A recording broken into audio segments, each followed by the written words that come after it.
Can you think of a four-letter word that a child faces and an adult faces?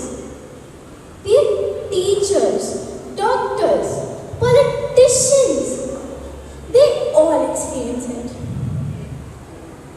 And no, it's not the word that you just thought of. Let me give you a hint. It makes people afraid. Did you guess it right? The word is fail. I can still recall the hall, buzzing with voices and big dreams. I sat backstage, my head spinning, my heart pounding in my ears. It felt as if this was either going to be my great moment or my very public crash and burn. But then, magic! Words flowed, the crowd roared, and for the next few glorious minutes, I felt like Beyoncé. Minus the voice, the hair, and the wonderful dance moves. But then came round two. I thought, this is it. This is my Oscar speech moment. But success slipped, just beyond my reach. For a moment, rejection hit me like an email from the HR, starting with, unfortunately. Am I not good enough? The question tormented me and set up a camp in my brain.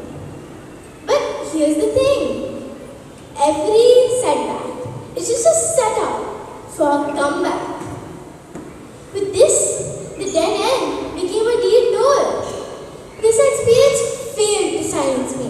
Instead, it handed me a mic.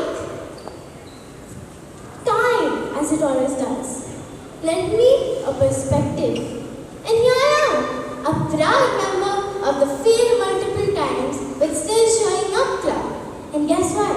Annual membership is free. But what did I learn from this? That rather than just celebrating your wins, try cherishing your favorite failures as well. Yes, you heard me right.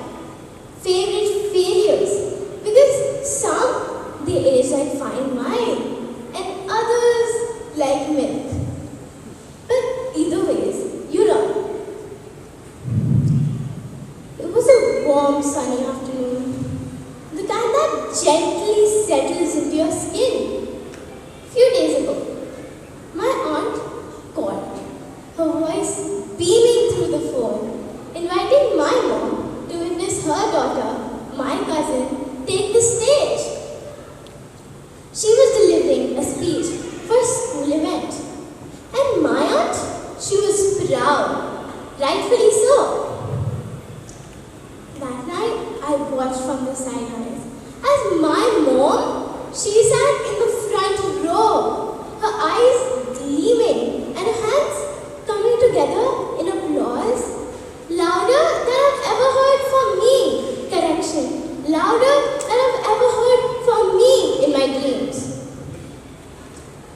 My cousin owned the stage with fire and grace, and me, I was clapping too, but thinking, why couldn't that be me? Why haven't I made my mom beam like that in public, where there's a crowd and snacks? But that night, it wasn't jealousy, it was longing, the kind you feel when someone else takes the last samosa. That night, I stayed quiet, just watched, observed and absorbed. But here's the plot twist. In experiences like these, where you feel invisible, they're just mirrors, not showing you what you lack, but what you truly desire. In my case, it wasn't applause. It was about impact. It was about being seen.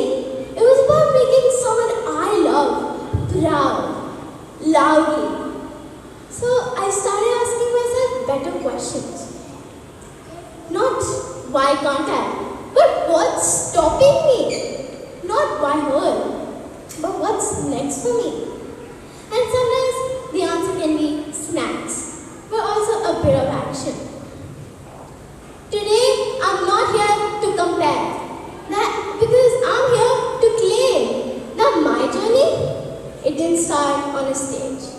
Instead, it started in a quiet crowd where I felt small. But that's why I decided to grow. And maybe by also buying better shoes for the stage. Because folks, sometimes the greatest spark of purpose comes when someone else is holding the microphone. So taste failure, savor it, plate it with a side of courage, and remember, this very same failure that you might be crying about right now can become the secret ingredient in one of your biggest wins. And guess what? It might even become your favorite one. Thank you.